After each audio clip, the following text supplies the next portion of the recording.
Radio Library. Radio Library with RJ Radish. പ്രവാസത്തിന്റെയോ പ്രവാസികളുടെ കഥകളില്ലാതെ മലയാളികളുടെ ഒരു ചരിത്രവും പൂർത്തിയായിട്ടില്ല. അത്തരത്തിൽ പ്രവാസികളുടെ കഥ പറഞ്ഞ കഥാകാരന്റെ ഒരു പുസ്തകമാണെന്ന് നമ്മൾ പരിചയപ്പെടാനായിട്ട് പോകുന്നത്. നമസ്കാരം, റേഡിയോ മലയാളം 98.6 ഇത് റേഡിയോ ലൈബ്രറി. നിങ്ങളുടെ കൂടെ ഞാൻ രതീഷ്. മരുഭൂമിയിൽ ഒറ്റപ്പെട്ട നജീബിന്റെ കഥ പറഞ്ഞ ആടുജീവിതം, ക്ലൂകൾ ഒളിപ്പിച്ച് ഓരോ പേജിലും അതിശയങ്ങൾ നിറച്ച മഞ്ഞവെയിൽ മരണങ്ങൾ, മരീചികയും മാന്തളിരിലെ 20 കമ്മ്യൂണിസ്റ്റ് വർഷങ്ങളും ഒക്കെ നമുക്ക് സമ്മാനിച്ച പ്രവാസികൾക്കിടയിലെ പ്രിയപ്പെട്ട എഴുത്തുകാരൻ എന്ന് നമ്മൾ വിശേഷിപ്പിക്കുന്ന ബെന്യാമിന്റെ ഏറ്റവും പുതിയ നോവലായിട്ടുള്ള മൽബറി എന്നോട് നിന്റെ സോർബയെ കുറിച്ച് പറയും. ഈ നോവലാണ് ഇന്ന് നമ്മൾ പരിചയപ്പെടാനായിട്ട് പോകുന്നത്. നോവല് വളരെ മനോഹരമായിട്ട് വായിച്ച ഒരാളാണെന്ന് നമ്മളുടെ കൂടെ എത്തിയിട്ടുള്ളത്. ആള് പുസ്തകം വായിക്കുന്ന ആൾ മാത്രമല്ല, പുസ്തകം എഴുതുന്ന ആൾ കൂടി തന്നെയാണ്. പെൺതൂവൽ എന്ന നോവൽ എഴുതിയിട്ടുള്ള, അതുപോലെ തന്നെ ഷാംപെയിൻ എന്ന പുസ്തകവും എഴുതിയിട്ടുള്ള ആൻസി മാത്യു ആണ് ഇന്ന് എന്റെ കൂടെ എത്തിയിരിക്കുന്നത്. Ancy Mathew, welcome to radio Malayalam 98.6 FM radio library. Thank you Ratheesh.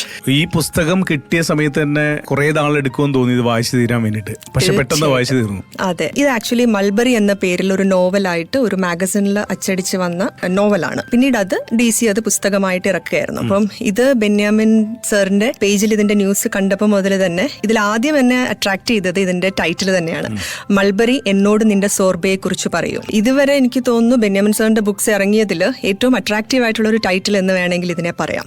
So അത് തന്നെയായിരുന്നു എന്റെ ഒരു ക്യൂരിയോസിറ്റി, എന്താണ് ഇതിനകത്ത് ഉണ്ടാവുക എന്നുള്ള ഒരു ആ ഡിഫറൻസ് എന്തായിരിക്കും എന്നുള്ളത്. ഇപ്പൊ ട്രെൻഡിങ്ങിൽ ഏറ്റവും കൂടുതൽ ആൾക്കാർ വായിച്ചുകൊണ്ടിരിക്കുന്ന ഒരു പുസ്തകം കൂടി തന്നെയാണ്. തീർച്ചയായിട്ടും. ഇപ്പൊ ലേറ്റസ്റ്റ് ആയിട്ട് ഇപ്പൊ നമുക്ക് ഫേസ്ബുക്കും ഇൻസ്റ്റയും നമ്മുടെ സോഷ്യൽ മീഡിയ നോക്കിക്കഴിഞ്ഞാൽ ഇപ്പൊ എല്ലായിടത്തും കാണാൻ പറ്റുന്ന ഒരു സ്റ്റോറിയാണ് ഇത്, മൽബറി എന്നോട് നിന്റെ സോർബയെ കുറിച്ച് പറയുക എന്ന ബുക്കിന്റെ കവർ പേജ്. അപ്പൊ ഇതിനകത്തില് 2 കാര്യങ്ങളാണ്. ഒന്ന് ഈ ടൈറ്റിൽ ആൻഡ് ഈ ബുക്കിന്റെ കവർ പേജ്. പുസ്തകം കൈ കിട്ടിയതിന് ശേഷമാണ് ഞാൻ കാണുന്നത്. അപ്പൊ ഇത് രണ്ടിലും എന്താണ് ഇതിന്റെ പ്രത്യേകത എന്നറിയാനുള്ളത്, നമ്മുടെ ഒരു ഭയങ്കരമായിട്ട് നമ്മുടെ ഒരു ക്യൂരിയോസിറ്റി റേസ് ചെയ്യുന്ന ഒരു പുസ്തകമായിട്ടാണ് നമ്മുടെ കയ്യിൽ എത്തുന്നത്. ശരിക്കും ഇതിനെക്കുറിച്ച് പറയുകയാണെങ്കിൽ ഇതൊരു ജീവചരിത്ര നോവൽ എന്ന് വേണമെങ്കിൽ പറയാം. എന്നാൽ അതേസമയം ഒരു ഫിക്ഷനും കൂടി ചേർത്തിട്ടുള്ള ഒരു ബയോഗ്രഫി എന്ന് വേണമെങ്കിൽ പറയാം. അപ്പോൾ ബെന്യാമിൻ ഇതിനെക്കുറിച്ച് പറയുന്നത് അദ്ദേഹത്തിന്റെ ജീവിതവുമായി വളരെയധികം ബന്ധപ്പെട്ട് കിടക്കുന്ന ഒരു വ്യക്തി അല്ലെങ്കിൽ ഒരു സ്ഥാപനം, അതിനെക്കുറിച്ചുള്ള ഒരു ബുക്കാണിത്. റിയൽ സ്റ്റോറി ആയിരുന്നു. അതെ, റിയൽ സ്റ്റോറി തന്നെയാണ്. പക്ഷെ അതിനകത്ത് തീർച്ചയായിട്ടും ഒരു കഥാകാരന്റേതായ എല്ലാ സ്വാതന്ത്ര്യവും അദ്ദേഹം എടുത്തിട്ടുണ്ട്. ഫിക്ഷൻ ഒരുപാട് ആഡ് ചെയ്തിട്ടുണ്ട്.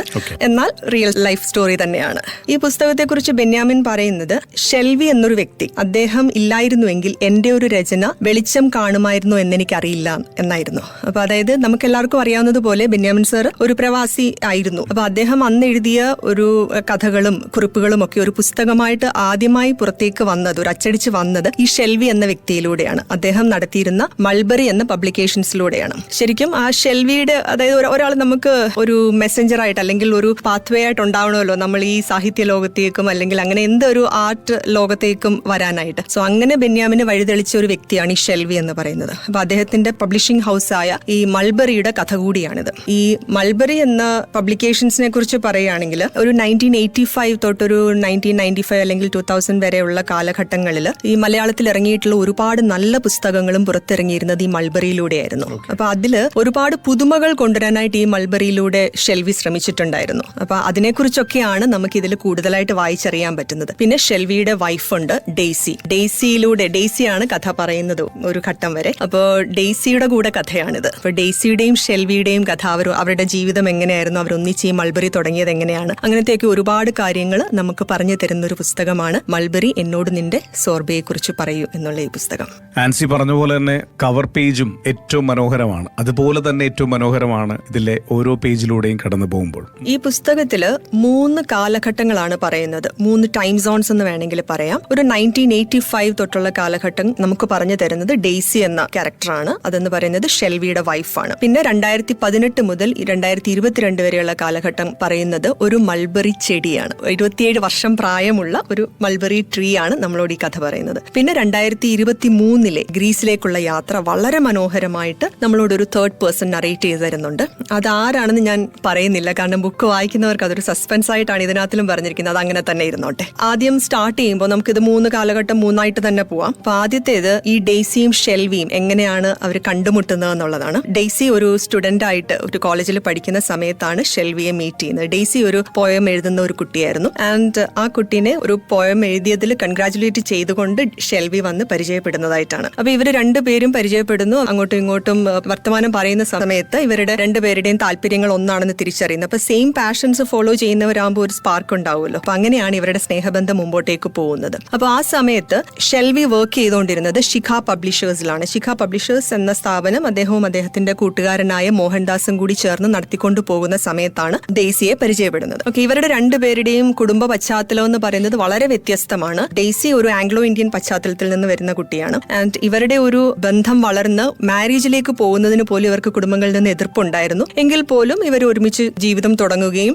1985 ഇവര് കല്യാണം കഴിക്കുകയും ചെയ്തിട്ടുണ്ട്. രജിസ്റ്റർ മാരേജ് ചെയ്യുകയും ചെയ്തിട്ടുണ്ട്. മാരേജിന് ശേഷമാണ് ഇവര് ഒരു മൾബറി എന്ന ഈ പബ്ലിക്കേഷൻ സ്റ്റാർട്ട് ചെയ്യുന്നത്. ഇതെന്ന് പറയുന്നത് ഷെൽവിയുടെ വലിയൊരു സ്വപ്നമായിരുന്നു. അപ്പൊ ഇതിന്റെ ഇടയ്ക്കൊക്കെ ഇവർ പറയുന്ന ഈ സംസാരത്തിന്റെ ഇടയിൽ ഇവർ പറയുന്നുണ്ട്, ഗ്രീക്ക് റൈറ്ററായ നിക്കോസ് കസാൻസാക്കിസിനെ അറിയാമോ എന്ന് ഡെയ്സി ചോദിക്കുന്നുണ്ട്. അപ്പൊ ഇവര് രണ്ടുപേരും സത്യം പറഞ്ഞാൽ അദ്ദേഹത്തെ അന്ന് വായിച്ചിട്ടുണ്ടായിരുന്നില്ല. എന്നാൽ ഇവർ പരിചയപ്പെട്ടതിന് ശേഷം, ഇവർ ഇതിനെക്കുറിച്ച് സംസാരിച്ചു തുടങ്ങിയതിന് ശേഷം രണ്ടുപേരും ഇദ്ദേഹത്തിന്റെ പുസ്തകങ്ങൾ, ഈ ഗ്രീക്ക് റൈറ്ററിന്റെ പുസ്തകങ്ങൾ വായിച്ചു തുടങ്ങുകയും ഇദ്ദേഹം ഈ സാക്കിസിന്റെ വലിയൊരു രണ്ട് ഫാൻസ് ആയിട്ട് മാറുകയും ചെയ്യാണ്. അപ്പം ഈ സാക്കിസിനെ കൂടുതൽ വായിക്കും തോറും ഷെൽവിക്ക് തോന്നിക്കൊണ്ടിരുന്നു, ഓക്കെ, എന്റെ തന്നെ ഐഡിയാസ് ആണല്ലോ സാക്കിസ് എഴുതി വെച്ചിരിക്കുന്നത്. ഇപ്പൊ ഒരു എഴുത്തുകാരൻ, ഇതിന് ഈ പുസ്തകത്തിനകത്ത് തന്നെ പറയുന്നുണ്ട്, ഒരു എഴുത്തുകാരൻ എപ്പോഴാണ് നമുക്ക് പ്രിയപ്പെട്ടതാകുന്നത്? നമ്മുടെ ചിന്തകളെ അല്ലെങ്കിൽ നമ്മുടെ ആഗ്രഹങ്ങളെ ആ എഴുത്തുകാരനിലൂടെ നമ്മൾ വായിക്കുമ്പോഴാണ് തീർച്ചയായിട്ടും ആ എഴുത്തുകാരനെ നമുക്ക് പ്രിയപ്പെട്ടതായിട്ട് മാറുന്നത്. അപ്പൊ അങ്ങനെ ഈ സാക്കിസ് ഈ രണ്ടുപേർക്കും പ്രിയപ്പെട്ടതായിട്ട് മാറിയായിരുന്നു. അതും ഒരു ക്രേസി ആയിട്ടുള്ള ഒരു ആരാധന എന്ന് പറയില്ലേ, അങ്ങനെയായിരുന്നു. ഈ രണ്ടുപേരും ഒരുപോലെ സാക്കിസിന്റെ ആരാധകരായിട്ട് മാറിയായിരുന്നു.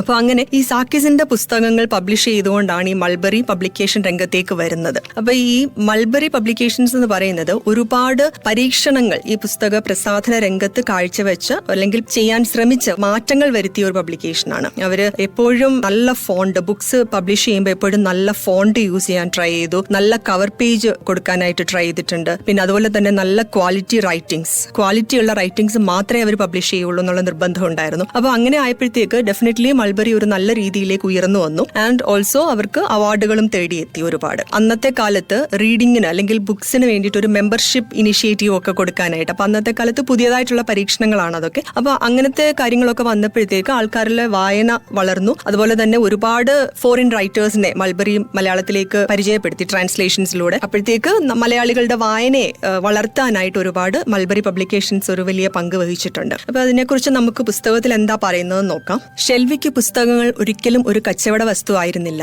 അതവന്റെ ആത്മാവായിരുന്നു. ആർക്കും കണക്ക് കൂട്ടാൻ കഴിയുന്നതിലും അപ്പുറമായിരുന്നു അവൻ അതിന്മേൽ നിക്ഷേപിച്ച ഊർജവും സമയവും. അതിന് ഫലമുണ്ടായി. ആഗ്രഹിച്ചതിനേക്കാൾ, വിചാരിച്ചതിനേക്കാൾ, സ്വപ്നം കണ്ടതിനേക്കാൾ വേഗത്തിലായിരുന്നു മൾബറിയുടെ വളർച്ച. ആരെയും കൊതിപ്പിക്കുന്നതും അസൂയപ്പെടുത്തുന്നതുമായിരുന്നു അത്. ഇതുവരെയും മലയാളത്തിൽ വന്നിട്ടില്ലാത്ത നിരവധി ലോകോത്തര എഴുത്തുകാരുടെ പരിഭാഷകൾ, മലയാളത്തിലെ മുതിർന്ന എഴുത്തുകാരുടെ രചനകൾ, സർഗധനരായ യുവാക്കളുടെ പുതുരചനകൾ, അങ്ങനെ ഒരു നീണ്ട നിര പുസ്തകങ്ങൾ അവൻ മലയാളിക്ക് സമ്മാനിച്ചു. ഏത് പ്രസാധകനും കൊതിച്ചുപോകുന്ന പുസ്തക ലിസ്റ്റ്, മികച്ച നിർമ്മിതി, മികച്ച അച്ചടി, എഴുത്തുകാരുടെ മുഖചിത്രങ്ങൾ ഉൾപ്പെടുത്തിയ വ്യത്യസ്തമായ കവറുകൾ, ഏതു വായനക്കാരനും സന്ദേഹങ്ങളില്ലാതെ ചൂടോടെ വാങ്ങിക്കൊണ്ടുപോകുന്ന പുസ്തകങ്ങൾ. മൾബറിയിലൂടെ ഒരു പുസ്തകം വരുന്നതിനു വേണ്ടി എഴുത്തുകാർ കൊതിയോടെ കാത്തിരുന്ന കാലം. മൾബറിയുടെ പുതിയ പുസ്തകങ്ങൾ ഏതാണെന്ന് മറ്റു പ്രസാധകർ അസൂയയോടെ നോക്കിയിരുന്ന കാലം. സോ അപ്പൊ ഇതൊക്കെ പറയുന്നത് ആ മൾബറിയുടെ വളർച്ചയാണ്. അപ്പൊ മൾബറി മലയാളം ലിറ്റററി വേൾഡിൽ എന്തുമാത്രം ഇമ്പോർട്ടന്റ് ആയിരുന്നു, എങ്ങനെ അത് ഉയർന്നു വന്നു എന്ന് കാണിക്കുന്ന കുറച്ച് വരികളാണ് ഈ പറഞ്ഞിരിക്കുന്നത്. അപ്പൊ ഇതിനകത്ത് പിന്നെ മാരേജ് കഴിയുമ്പോഴത്തേക്ക് ഇവരുടെ ഫാമിലി ലൈഫിനെ കുറിച്ച് നമുക്ക് ഇതിനകത്ത് കൂടുതലായിട്ട് വായിക്കാൻ പറ്റുന്നുണ്ട്. പിന്നെ ഷെൽവിയുടെ സ്വഭാവത്തിലും അല്ലെങ്കിൽ ഷെൽവിയുടെ മാനറിസംസിലും കുറെ ചേഞ്ചസ് വരുന്നുണ്ട്. അദ്ദേഹം ക്രേസിലി ഇൻവോൾവ് ഇൻ പബ്ലിക്കേഷൻസ്, അത് ഓഫ് കോഴ്സ് അതായിരുന്നു. ആൻഡ് പക്ഷേ അദ്ദേഹത്തിന് അതിൻ്റെതായ കുറച്ച് ദൗർബല്യങ്ങളും ഉണ്ടായിരുന്നു. എപ്പോഴും ഫ്രണ്ട്സ് എന്ന് പറഞ്ഞാൽ ഒരു വലിയ വീക്ക്നെസ്സും അറ്റ് സെയിം ടൈം ഒരു സ്ട്രെങ്ത്തും ആയിരുന്നു പുള്ളിക്ക്. അപ്പൊ എപ്പോഴും ആ ഫാമിലി ലൈഫ് ബാലൻസ് ചെയ്ത് കൊണ്ടുപോകുന്നില്ല, professional life and family life balance ചെയ്ത് കൊണ്ടുപോകുന്നതിൽ ഒരു ചെറിയ പരാജയം ഷെൽവിക്ക് സംഭവിച്ചു. വളരെ ഡീറ്റെയിലിംഗിലേക്ക് ബെന്യാമിൻ സർ ഇതിലേക്ക് പോയിട്ടുണ്ട്. ഡെയ്സിയുടെ ലൈഫ് എങ്ങനെയായിരുന്നു ആ സമയത്ത്, അവരുടെ ഫാമിലി ലൈഫ് എങ്ങനെയായിരുന്നു എന്ന് ഉള്ളത് എന്താ ഒരു വലിയ വേദനയായിട്ട് നമ്മുടെ ഏതൊരു വായനക്കാരന്റെയും മനസ്സിൽ കിടക്കുന്ന രീതിയിൽ അത്ര നല്ല ഡീറ്റെയിലിംഗിലേക്ക് അത് പോയിട്ടുണ്ട്. പിന്നെ അതിനുശേഷം ഇവർക്കൊരു മകൾ ഉണ്ടാവുന്നുണ്ട്, സുലാമിത എന്നാണ് മകളുടെ പേര്. ഈ പബ്ലിക്കേഷൻ മൾബറി മുമ്പോട്ട് പോകുന്ന സമയത്ത് തന്നെ ഡെയ്സിക്ക് പതുക്കെ അതിൽ നിന്ന് വിട്ടു നിൽക്കേണ്ടി വരുവാണ്. ഷെൽവിയുടെ സ്വഭാവം കാരണവും അല്ലെങ്കിൽ ഷെൽവിയുടെ ഡെയ്സിയെ കുറിച്ചുള്ള ചിന്തകൾ, ഡെയ്സി കൂടുതലായിട്ട് കൂടുതലായിട്ട് മുമ്പോട്ട് വരുന്നതും അതിൽ ഇടപെടുന്നതും ഷെൽവിക്ക് ഇഷ്ടമായിരുന്നില്ല. അങ്ങനെ വരുന്നപ്പോഴത്തേക്ക് ഡെയ്സി പതുക്കെ മൾബറിയിൽ നിന്ന് വിട്ട് മാറി അവളുടെ സ്റ്റഡീസും ഒക്കെ ആയിട്ട് മുമ്പോട്ട് പോകുമായിരുന്നു. ഒരു ജോലി വേണം, അങ്ങനെയൊക്കെയുള്ള കാര്യങ്ങളുമായിട്ട് മുമ്പോട്ട് പോകുമായിരുന്നു. ഇതിനെക്കുറിച്ച് വളരെ ഒരുപാട് ഡീറ്റെയിൽ ആയിട്ട് ഇതിനകത്ത് പറയുന്നുണ്ട്. കുറെ നാൾ കഴിഞ്ഞിട്ട് ഇവർ ഒരു വീടും വെക്കുന്നുണ്ട്. 1987 കാലഘട്ടത്തിൽ ഇവരൊരു വീടും വെക്കുന്നുണ്ട്. ഷെഹനായി എന്നാണ് ആ വീടിന്റെ പേര്. 1985 മൾബറി സ്റ്റാർട്ട് ചെയ്യുന്നത്. 1991 ഒക്കെ ആയപ്പോഴത്തേക്ക് ഈ മൾബറി എന്ന് പറയുന്നത് ഏറ്റവും നല്ല രീതിയിൽ നല്ല ഒരു എസ്റ്റാബ്ലിഷ്ഡ് ആയ ഒരു പബ്ലിക്കേഷൻ ഹൗസ് ആയിട്ട് മാറുകയായിരുന്നു കേരളത്തിൽ. എന്നാൽ ഒരു 1995 ഒക്കെ ആയപ്പോഴത്തേക്ക്, ഒരു 95 എന്ന് പറയുന്നത് ഏറ്റവും നല്ല ഉയർന്ന കാലഘട്ടമാണ്, മൾബറിയുടെ ഏറ്റവും നല്ല കാലഘട്ടം എന്ന് വേണമെങ്കിൽ പറയാം. പക്ഷെ അതിനുശേഷം ഒരു 2 വർഷം കൂടി കഴിഞ്ഞ് 1997 ഒക്കെ ആയപ്പോഴത്തേക്ക് പതുക്കെ ഒരു ഫോൾ ഓഫ് മൾബറി എന്ന് വേണമെങ്കിൽ പറയാം. ക്വാളിറ്റി ഓഫ് റൈറ്റിംഗ്സ് അതൊക്കെ കുറഞ്ഞു തുടങ്ങി. തീർച്ചയായിട്ടും നമ്മുടെ ഫിനാൻഷ്യൽ ആവശ്യങ്ങളാണല്ലോ നമ്മളെ ഓരോ കാര്യങ്ങളിലേക്ക് നമുക്ക് ചെയ്യാനായിട്ട് നമുക്ക് ആ ഒരു പ്രേരണ കൊണ്ടുവരുന്നത്. അപ്പൊ അങ്ങനെ വന്നപ്പോഴത്തേക്ക് പല കാര്യങ്ങളിൽ ഇൻവോൾവ് ആയി ഷെൽവി. ഈ ഫിനാൻഷ്യൽ ബാലൻസ് നോക്കിയതാവാം ഒരു പക്ഷെ. അപ്പൊ അങ്ങനെ ഒരുപാട് ഇംപ്രിന്റ്സ് സ്റ്റാർട്ട് ചെയ്യേണ്ടി വന്നു മൾബറിയുടെ. അപ്പൊ അങ്ങനെ വന്നപ്പോഴത്തേക്ക് ഈ ലോ ക്വാളിറ്റി ബുക്സിലേക്ക് പോകേണ്ടി വന്നു. അപ്പൊ അങ്ങനെ ഈ സെൽഫ് പബ്ലിഷിംഗ് പ്ലാറ്റ്ഫോംസ് സ്റ്റാർട്ട് ചെയ്തു. സെൽഫ് പബ്ലിഷിംഗ് വരുമ്പോഴത്തേക്ക് നമുക്ക് ഇന്നും നമ്മൾ കാണുന്ന ഒരു കാര്യമാണ്, വളരെ ക്വാളിറ്റി കുറഞ്ഞ റൈറ്റിംഗ്സും ചിലപ്പോൾ പബ്ലിഷ് ചെയ്യേണ്ടി വന്നേക്കും. അങ്ങനെയാണ് മൾബറിയുടെ ഒരു നിലവാര തകർച്ച സ്റ്റാർട്ട് ചെയ്യുന്നത്. ആഹ്ലാദം വന്നാൽ അതിന്റെ പരകോടി, സങ്കടം വന്നാൽ നിർത്താതെ കരച്ചിൽ, ദേഷ്യം വന്നാൽ അലറിക്കൂവൽ, എല്ലാ വികാരങ്ങളും അതിന്റെ അത്യുന്നതിയിൽ പ്രകടിപ്പിക്കുന്ന ഒരാൾ. അതിൽ നാണക്കേടോ അഭിമാനബോധമോ പരിസരബോധമോ ഒന്നും ഷെൽവിക്കുണ്ടായിരുന്നില്ല. ഈ വായിച്ചതുപോലെ തന്നെ ഷെൽവി എന്ന വ്യക്തി ജീവിതത്തെ കണ്ടിരുന്നത് ഒരു ആഘോഷമായിട്ടായിരുന്നു. അത് സങ്കടമായാലും സന്തോഷമായാലും എന്തും അതിന്റെ പരകോടിയിൽ എക്സ്പീരിയൻസ് ചെയ്യുന്ന ഒരു വ്യക്തിയായിട്ടാണ് കണ്ടിരുന്നത്. അദ്ദേഹം ഒരുപാട് കാര്യങ്ങൾ ചെയ്യാൻ ആഗ്രഹിച്ചിരുന്നു. അപ്പൊ അതിന്റെയൊക്കെ ഒരു റിഫ്ലക്ഷൻ ആണ് ശരിക്കും മൾബറിയിലൂടെ കേരള ജനത എന്ന് കണ്ടുകൊണ്ടിരുന്നത്. അദ്ദേഹത്തിന് ഒരുപാട് യാത്ര ചെയ്യണമായിരുന്നു. ആൻഡ് ആഫ്റ്റർ ഓൾ അദ്ദേഹത്തിന്റെ ഭാര്യയ്ക്കും മകൾക്കും ഒരു നല്ലൊരു സെറ്റിൽഡ് ആയിട്ട്, ഒരു ഫിനാൻഷ്യലി സെറ്റിൽഡ് ആയിട്ടുള്ള ഒരു ലൈഫ് കൊടുത്തതിന് ശേഷം അദ്ദേഹത്തിന് സന്യാസത്തിന് പോകണം. അങ്ങനെ കുറേ ആഗ്രഹങ്ങൾ, നമ്മളെല്ലാവരും നമ്മുടെ റിട്ടയർമെന്റ് ലൈഫിനെ കുറിച്ച് നമ്മൾ സ്വപ്നം കാണുന്നത് പോലെ അദ്ദേഹത്തിനും ഒരുപാട് സ്വപ്നങ്ങൾ ഉണ്ടായിരുന്നു ആ ഒരു സമയത്ത്. ആ ഒരു സ്വപ്നങ്ങളെ കുറിച്ചൊക്കെ ഷെൽവി എന്താണ് പറഞ്ഞതെന്നുള്ളത് നമുക്കൊന്ന് നോക്കാം. ഇത്ര കാലം ജീവിച്ചു, എഴുതി, മറ്റുള്ളവരുടെ പുസ്തകങ്ങൾ പ്രസിദ്ധീകരിച്ചു, അതിനുവേണ്ടി ഒത്തിരി അലഞ്ഞു. പക്ഷെ ഈ ദേശം വിട്ട് ഞാൻ എങ്ങോട്ടും യാത്ര ചെയ്തിട്ടില്ലല്ലോ ഡെയ്സി. ലോകം കാണാതെ, മനുഷ്യരെ കാണാതെ, വേറെ രാജ്യങ്ങൾ കാണാതെ, സംസ്കാരങ്ങൾ അനുഭവിക്കാതെ, മഹാത്ഭുതങ്ങൾക്ക് മുന്നിൽ മിഴിച്ചു നിൽക്കാൻ ഭാഗ്യം കിട്ടാതെ, ഒരു ദിവസം ഈജിയൻ കടലിലൂടെ യാത്ര ചെയ്യാൻ അവസരം ലഭിക്കാതെ വെറുതെ ഞാനങ്ങ് ചത്തുപോകുമോ? ഈ ഒരു ചോദ്യം എന്ന് പറയുന്നത് നമുക്ക് വായനക്കാരിൽ ഒരുപാട് ചിന്തകൾ ഉണർത്തുന്ന ഒരു ചോദ്യമാണ്. നമ്മളും ചിലപ്പോൾ ഒരുപാട് കാര്യങ്ങൾ ആഗ്രഹിക്കുന്നുണ്ടാവും. അപ്പൊ ഇതൊന്നും ചെയ്യാതെ നമ്മളങ്ങ് മരിച്ചു പോകുമോ എന്ന് ചിലപ്പോഴൊക്കെയെങ്കിലും നമ്മൾ വിചാരിക്കുന്നുണ്ടാവും. അപ്പോൾ ആ ഷെൽവി എന്ന വ്യക്തി എന്തുമാത്രം ജീവിതത്തെ സ്നേഹിച്ചിരുന്നു എന്നുള്ളതിന്റെ ഒരു തെളിവാണ് അദ്ദേഹത്തെ കുറിച്ച് പറഞ്ഞിരിക്കുന്ന ഈ വാക്കുകൾ എന്ന് പറയുന്നത്. അപ്പൊ ഇത് തന്നെയാണ് ശരിക്കും സാക്കിസ് എന്ന ഒരു ഗ്രീക്ക് റൈറ്ററും അദ്ദേഹത്തിന്റെ ജീവിതത്തെ എങ്ങനെയാണ് സ്നേഹിച്ചിരുന്നത്. അപ്പോൾ ഒരു അഭിനിവേശത്തോടെ റൈറ്ററിനെ കാണുക എന്ന് പറയില്ല, അപ്പൊ ഒരു ഭ്രാന്തമായ സ്നേഹം, ആ ഒരു രീതിയിൽ. അപ്പൊ സാക്കിസിന്റെ ലൈഫ് എങ്ങനെ പോയിരുന്നോ തന്റെ ലൈഫും അതുപോലെയാണ് എന്നിങ്ങനെ ഉറച്ചു വിശ്വസിച്ച് മുമ്പോട്ട് പോകുന്ന ഒരു വ്യക്തിയായിരുന്നു ഷെൽവി എന്ന് പറയുന്നത്. ഇത്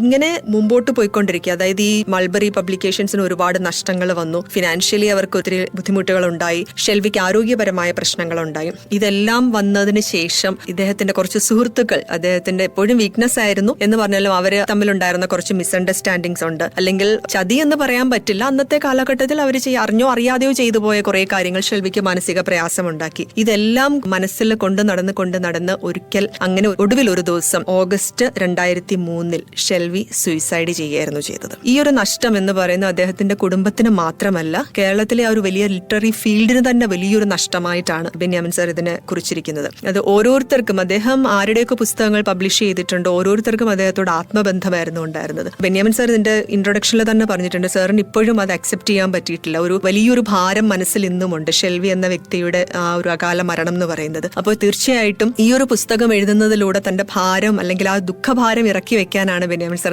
ശ്രമിച്ചിട്ടുള്ളത്. അപ്പൊ ആ ഒരു ഭാരം ശരിക്കും നമ്മൾ ഇത് വായിക്കുമ്പോൾ ശരിക്കും ആ ഒരു റീഡറിലേക്ക് കൂടെ ഒരു കൺവേ ആവുന്നുണ്ട്. നമുക്കും ഇത് കഴിഞ്ഞിട്ട് ഈ പുസ്തകം വായനയ്ക്ക് ശേഷം നമുക്ക് പുറത്തു വരാൻ കുറച്ച് ബുദ്ധിമുട്ടാണ്. അതിൽ നിന്ന് ആ കഥാപാത്രങ്ങളെ നമുക്ക് വിട്ടുപോകാൻ കുറച്ച് ബുദ്ധിമുട്ട് തോന്നുന്നുണ്ട്. ഈ ഷെൽവിയുടെ മരണത്തെ ശരിക്കും നമുക്ക് നോക്കിയാൽ മലയാള ലിറ്റററി ഫീൽഡിൽ ഒരു ഷെൽവിക്ക് മുമ്പും അല്ലെങ്കിൽ ഷെൽവിക്ക് ശേഷവും എന്നൊരു കൃത്യമായ ഒരു ഡിവിഷൻ ഉണ്ടായതുപോലെ നമുക്ക് ഫീൽ ചെയ്യുന്നുണ്ട്. ക്രിസ്തുവിന്റെ മരണനേരത്തെ ശിഷ്യന്മാരെ പോലെ അവർ ചിതറിപ്പോയി.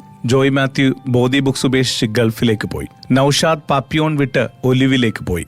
മോഹൻദാസ് ഇള ബുക്സ് വിട്ട് പുസ്തക ലോകത്ത് നിന്ന് തന്നെ അപ്രത്യക്ഷമായി. പെൻ ബുക്സിലെ പോളി ആത്മഹത്യാശ്രമം നടത്തി കോമാവസ്ഥയിലായി. അങ്ങനെ എനിക്ക് പേരറിയാത്ത എത്രയെത്രയോ പ്രസാധകർ, ചെറുപ്പക്കാർ, വിൽപ്പനക്കാർ, പുസ്തക സ്നേഹികൾ. മരണാനന്തരം ഒരു ജീവിതമുണ്ടെങ്കിൽ നാം നമ്മുടെ ഭൂമിയിലെ അനുഭവങ്ങൾ തിരിച്ചു ചെന്ന് റിപ്പോർട്ട് ചെയ്യേണ്ടതുണ്ടെങ്കിൽ ഭൂമിയെപ്പറ്റി, മനുഷ്യരെപ്പറ്റി, കവിതകളെപ്പറ്റി, പ്രസാധകത്തെപ്പറ്റി ഷെൽവി എന്താകും തിരിച്ചു ചെന്ന് പറഞ്ഞിട്ടുണ്ടാവുക. 2003 ഷെൽവി മരിക്കുന്നത്. അതിനുശേഷം ഡെയ്സി, അദ്ദേഹത്തിന്റെ ഭാര്യയായ ഡെയ്സി ആകെ ഒറ്റയ്ക്കായിരുന്നു. അദ്ദേഹത്തിന് മകളുണ്ട്, ഒറ്റയ്ക്കാണ് മകളെ വളർത്തിയതും. ആൻഡ് അവർ ജോലി ചെയ്ത് അവരുടെ കാര്യങ്ങൾ മുമ്പോട്ടല്ല, ജീവിതം മുമ്പോട്ട് കൊണ്ടുപോയി. മൾബറി അതോടെ അവസാനിച്ചു. മൾബറി പിന്നീട് മുമ്പോട്ട് ആരും കൊണ്ടുപോയില്ല. ഡെയ്സി അതിനകത്തിൽ അപ്പോഴത്തേക്കും കംപ്ലീറ്റ്ലി വിട്ടു നിൽക്കുകയായിരുന്നു. സോ മൾബറി മുമ്പോട്ട് പോയില്ല. ഡെയ്സി പിന്നീട് ഒറ്റയ്ക്കാവുകയും ചെയ്തു. ഷെൽവി എന്ന കഥാപാത്രത്തിന്റെ മരണത്തെക്കുറിച്ചൊക്കെ നമ്മളിങ്ങനെ പറഞ്ഞു പോയപ്പോൾ നമുക്കും സങ്കടം വരുന്നുണ്ട്. ഈ പുസ്തകത്തിലേക്ക് നമ്മളും കംപ്ലീറ്റ് കടന്നു പോയിക്കൊണ്ടേയിരിക്കുകയാണ്. ആൻസി മാത്യു നമ്മളെ പരിചയപ്പെടുത്തിക്കൊണ്ടിരിക്കുന്നു. ബെന്യാമിന്റെ ഏറ്റവും പുതിയ നോവലായ മൾബറി എന്നോട് നിന്റെ സോർബയെ കുറിച്ച് പറയും. ഞാൻ ആദ്യം പറഞ്ഞതുപോലെ തന്നെ ഈ പുസ്തകം 3 കാലഘട്ടങ്ങളിലെ കഥയാണല്ലോ നമ്മളോട് പറയുന്നത്. അപ്പൊ ഇനി നമുക്ക് അടുത്ത കാലഘട്ടത്തിലേക്ക് കടക്കാം. അതായത് 2018 തൊട്ടുള്ള ഒരു സമയമാണ്. 2003 തൊട്ട് 2018 വരെയുള്ള സമയം നമ്മൾ പറഞ്ഞതുപോലെ ഡെയ്സി ഒറ്റയ്ക്കായിരുന്നു. അവരുടെ മകളെ വളർത്തി, മകള് കല്യാണം കഴിഞ്ഞു. ഇപ്പൊ ഡെയ്സി വീണ്ടും ഒറ്റയ്ക്ക് നാട്ടിൽ താമസിക്കുന്ന ഒരു സമയമാണ് 2018 എന്ന് പറയുന്നത്. ഈ ഒരു കാലഘട്ടത്തെ നമ്മൾ വായിക്കുന്നത് ഒരു മൾബറി ചെടി നമ്മളോട് പറയുന്നതാണ്. 27 വർഷം പ്രായമുള്ള ഒരു മൾബറി ചെടി നമ്മളോട് കഥ പറയുന്നതായിട്ടാണ്. മനുഷ്യന് വിധി എന്നൊന്നുണ്ടോ? ചെടികൾക്ക് വിധിയുണ്ടോ? കിളികൾക്ക്? ബുദ്ധിയുറച്ച കാലം മുതൽ ഞാൻ എന്നോട് തന്നെ നിരന്തരം ചോദിച്ചുകൊണ്ടിരിക്കുന്ന ചോദ്യങ്ങളിൽ ഒന്നാണിത്. ചിലപ്പോൾ തോന്നും, ഇല്ല, ഒന്നുമില്ല, എല്ലാം വെറും തോന്നലാണ്. നാം എല്ലാം ജീവിതത്തിന്റെ പരപ്പിലൂടെ വെറുതെ ഇങ്ങനെ ഒഴുകി നീങ്ങുകയാണെന്ന്. യാദൃച്ഛികതകൾ മാത്രമാണ് ജീവിതത്തിലെ ഓരോ നിമിഷങ്ങളെന്നും. ചിലപ്പോൾ തോന്നും, അങ്ങനെയല്ല, സംഭവിക്കുന്നതിനെല്ലാം ഒരു കാരണമുണ്ട്. നാം ചില പ്രത്യേക ഇടങ്ങളിലേക്ക് ചില കാര്യങ്ങൾ നിർവഹിക്കുന്നതിനു വേണ്ടി ആട്ടി തെളിച്ചുകൊണ്ട് പോകപ്പെടുകയാണെന്ന്. അവിടെ നാം എത്തിപ്പെടാതെ ഇരിക്കാൻ ഒരു നിർവാഹവും ഉണ്ടായിരുന്നില്ല എന്ന്. ഈ കഥ നിങ്ങളോട് പറയുന്നതിനു വേണ്ടിയാണ് കഴിഞ്ഞ 27 വർഷങ്ങളായി ഞാൻ ഈ വീട്ടുമുറ്റത്ത് ഒരേ നിൽപ്പ് നിൽക്കുന്നതെന്ന് എനിക്കിപ്പോൾ തോന്നുന്നതിൽ ഇനി അത്ഭുതം പറയാനുണ്ടോ?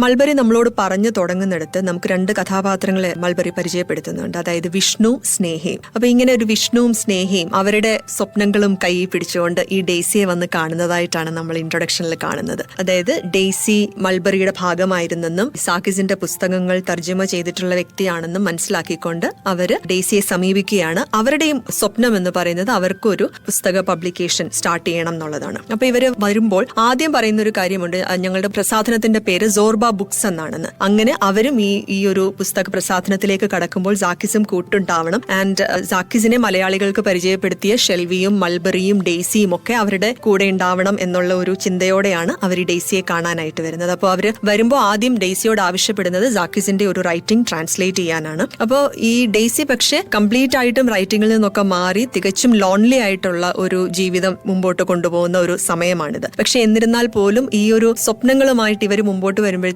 ഡെയ്സിക്ക് അവരുടെ ആവശ്യത്തെ നിരാകരിക്കാനായിട്ട് സാധിക്കുന്നില്ല. അപ്പോൾ അവര് അത് ഏറ്റെടുക്കും. ഓക്കെ, ഞാനിത് ചെയ്യാം, ഞാൻ ഈ ട്രാൻസ്ലേഷൻ ഞാൻ ചെയ്യാം എന്ന് പറഞ്ഞ് ഏറ്റെടുക്കും. ഒരുപാട് നിർബന്ധിച്ചതിന് ശേഷം അങ്ങനെ ഡെയ്സി വീണ്ടും ചെറിയ രീതിയിൽ റൈറ്റിംഗിലേക്ക് വരുന്നതും കൂടിയാണ് ഈ മൾബറി പറയുന്ന കഥ എന്ന് പറയുന്നത്. ഈ മൾബറി പറയുന്ന ഈ സ്റ്റോറിയിൽ ഡെയ്സിയുടെ കാര്യങ്ങൾ പറഞ്ഞു പോകുമ്പോഴത്തേക്ക് ഇതിനകത്ത് വളരെ മനോഹരമായിട്ട് കസാൻ സാക്കിസിന്റെ ജീവിതവും നമ്മളോട് പറഞ്ഞു പോകുന്നുണ്ട്. അപ്പൊ അദ്ദേഹത്തിന്റെ ആ സാക്കിസിന്റെ ക്യാരക്ടർ എങ്ങനെയായിരുന്നു, അദ്ദേഹത്തിന്റെ മാനറിസംസ് എന്തൊക്കെയായിരുന്നു, അദ്ദേഹത്തിന്റെ ഫാമിലി ലൈഫ് എങ്ങനെയൊക്കെയായിരുന്നു, അദ്ദേഹത്തിന്റെ നല്ല നല്ല കോട്ട്സ് ഇതിനകത്തിൽ പറയുന്നുണ്ട്, അദ്ദേഹത്തിന്റെ ബുക്സിനെ കുറിച്ച് പറയുന്നുണ്ട്, ഒരുപാട് ബുക്സിനെ കുറിച്ച്, അദ്ദേഹത്തിന്റെ ലൈഫിൽ അദ്ദേഹത്തിന് ചുറ്റുമുണ്ടായിരുന്നവരെ കുറിച്ച് പറയുന്നുണ്ട്. അപ്പൊ അങ്ങനെ വളരെ മനോഹരമായിട്ട് കസാൻ സാക്കിസ് എന്ന എഴുത്തുകാരനെ കൂടി ബെന്യാമിൻ സർ നമ്മളെ പരിചയപ്പെടുത്തുന്നുണ്ട്. ഞാൻ ആദ്യമായിട്ടാണ് ഈ ബുക്ക് വായിക്കുമ്പോഴാണ് കസാൻ സാക്കിസ് എന്ന എഴുത്തുകാരനെ കുറിച്ച് കേൾക്കുന്നത്. അപ്പൊ നാച്ചുറലി നമ്മൾ ബുക്ക് വായിക്കുമ്പോൾ നമുക്ക് ഇൻട്രസ്റ്റ് കൂടിയിട്ട് നമ്മൾ കുറേ ഗൂഗിൾ സെർച്ച് ചെയ്യുമല്ലോ. അപ്പോൾ അങ്ങനെ കുറേ കാര്യങ്ങൾ നമുക്ക് പഠിക്കാൻ തന്നെയുണ്ട്. ഒരു വലിയൊരു ലേണിംഗ് എക്സ്പീരിയൻസ് ആണ് ഈ നോവൽ എന്ന് പറയുന്നത്. ഇനി നമ്മൾ അറിയാൻ പോകുന്നത് ഇതിന്റെ 3ാമത്തെ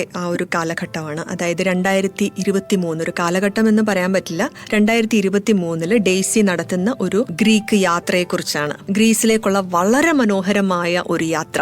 അത് ശരിക്കും ഡെയ്സിയോടൊപ്പം നമ്മളും കൂടി സഞ്ചരിക്കുന്നത് പോലെ നമുക്ക് തോന്നും. ഒരു സിനിമ കാണുമ്പോൾ നമ്മൾ ഒരുപക്ഷെ എനിക്ക് തോന്നുന്നു നമ്മൾ ജസ്റ്റ് കണ്ട് നമ്മൾ പാസീവായിട്ട് അത് കണ്ട് അതങ്ങ് മറക്കുകയാണ്. കുറച്ച് നാൾ ഒക്കെ നമുക്ക് ആ സീൻസ് മനസ്സിലുണ്ടാവും, അല്ലെങ്കിൽ അതിനെക്കുറിച്ച് അതിന്റെ ക്യാരക്ടേഴ്സോ അറ്റ്ലീസ്റ്റ് കുറച്ച് നാൾ കഴിയുമ്പോൾ നമുക്ക് ആ സിനിമയുടെ പേര് തന്നെ ഓർമ്മയില്ലാത്തൊരവസ്ഥയുണ്ടാവും.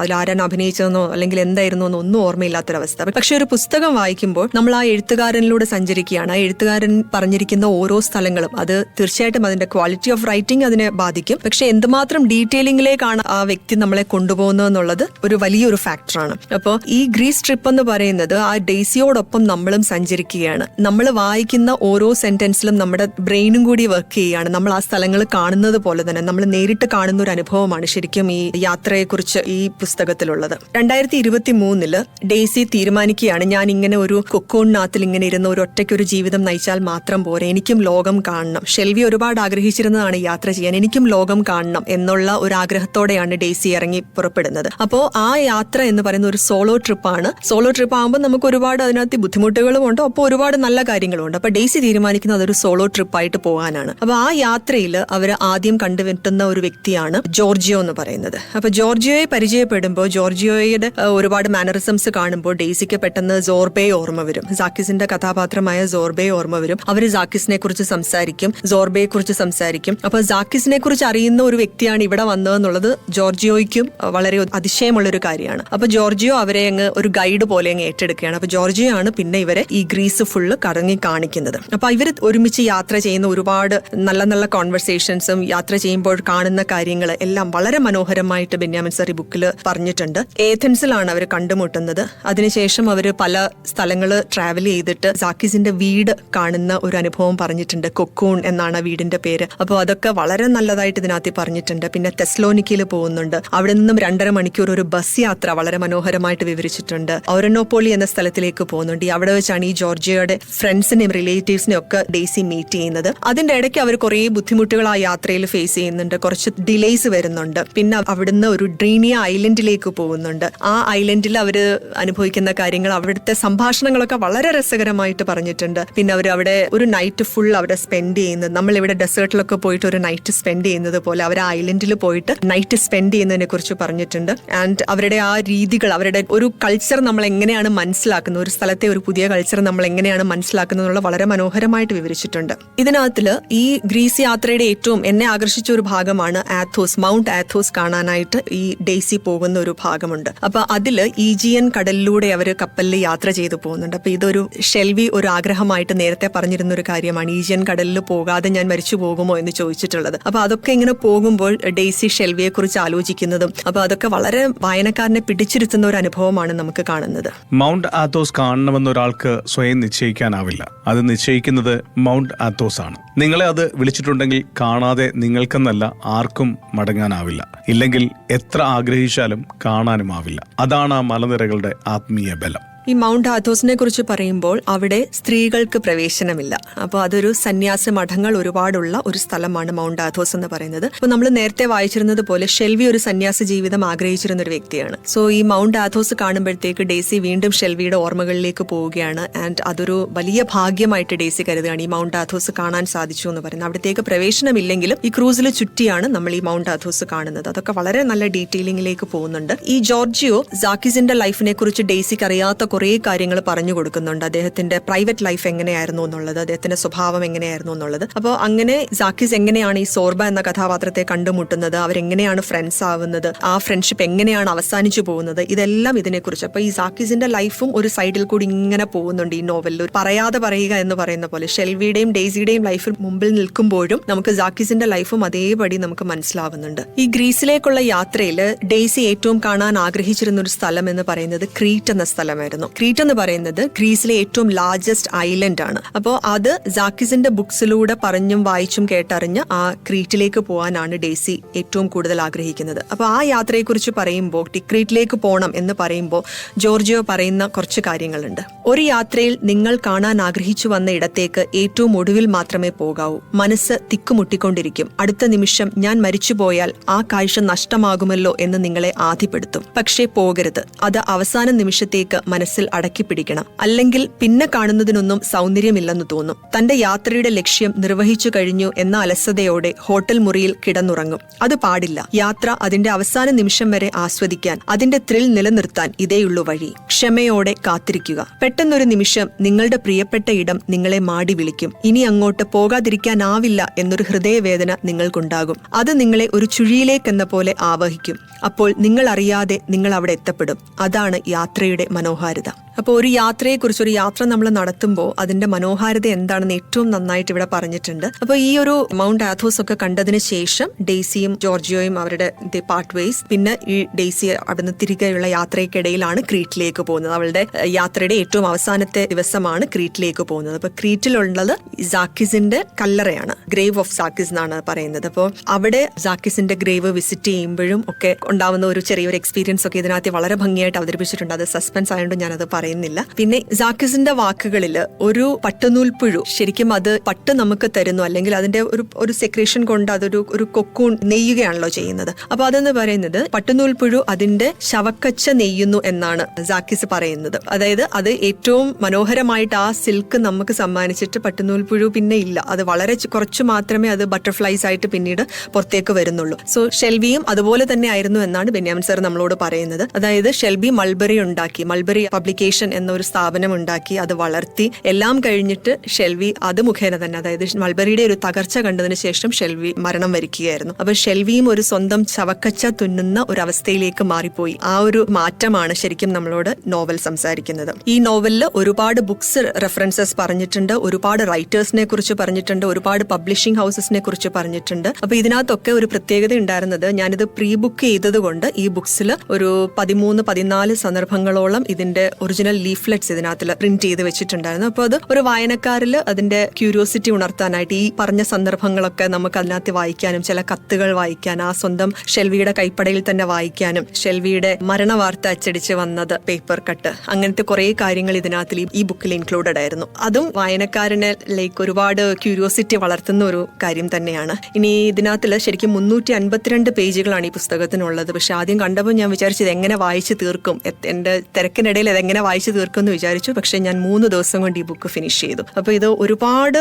ചോദ്യങ്ങളും ഒരുപാട് വസ്തുതകളും എല്ലാം, ഒരുപാട് ചിന്തകൾ, ഒരുപാട് ഡ്രീംസ് നമ്മുടെ നേരേക്ക് അല്ലെങ്കിൽ വായനക്കാരന്റെ നേരേക്ക് എറിയുന്ന ഒരു നോവൽ തന്നെയാണ് തീർച്ചയായിട്ടും. അപ്പൊ ഇതിനകത്തുള്ള ഈ പേരിനെ കുറിച്ച് ഒന്നുകൂടി ഞാൻ പറയുകയാണ്. മൾബറി എന്നോട് നിന്റെ സോർബയെ കുറിച്ച് പറയൂ എന്ന് പറഞ്ഞിരിക്കുന്നതിന്റെ അർത്ഥം സാക്കിസിന്റെ ഏറ്റവും നല്ലൊരു കഥാപാത്രം, ജീവിതത്തെ ഒരുപാട് സ്നേഹിച്ച ഒരു കഥാപാത്രമായിരുന്നു ഈ സോർബ എന്ന് പറയുന്നത്. അപ്പൊ മൾബറിയോട് പറയുന്നത്, മൾബറി എന്ന പബ്ലിക്കേഷനോട് നോവലിസ്റ്റ് പറയുകയാണ്, മൾബറി നീ എന്നോട് നിന്റെ സോർബയെ കുറിച്ച് പറയൂ. നിന്നെ വളർത്തിയ, ആ ജീവിതത്തെ ഒരുപാട് സ്നേഹിച്ച ആ വ്യക്തി, ആ ഷെൽവി എന്ന സോർബ, അതാണ് പറയുന്നത്. അപ്പൊ അതാണ് ആ സോർബയെ കുറിച്ച് നമുക്ക് പറഞ്ഞു തന്നിരിക്കുകയാണ് ഏറ്റവും മനോഹരമായിട്ട് മൾബറിയിലൂടെ ബെന്യാമിൻ. വളരെ മനോഹരമായിട്ടുള്ള നോവലാണെന്നുള്ള കാര്യം ആൻസി ഈ പറഞ്ഞു വന്നപ്പോൾ തന്നെ നമുക്കത് മനസ്സിലായിട്ടുണ്ട്. ആൻഡ് ഒരുപാട് പുതുമ നിറഞ്ഞ ഒരു നോവലാണെന്ന് പറയാം. ഓരോ പേജുകളും മറിച്ച് പോകുമ്പോൾ ഓരോ സ്ഥലത്തും നമുക്ക് ഒരുപാട് സസ്പെൻസുകൾ ഒളിഞ്ഞിരിപ്പുണ്ട്. അതിലെ ഷെൽവിയും ഡെയ്സിയും നമുക്ക് മറക്കാൻ പറ്റില്ല. ഡെയ്സി പിന്നീട് നടന്നു പോകുന്ന കാലഘട്ടത്തെ കുറിച്ചോ, ആൻഡ് ഈ പറഞ്ഞ പോലെ ഓരോ സ്ഥലത്തേക്കും ഡെയ്സിയുടെ യാത്രയിൽ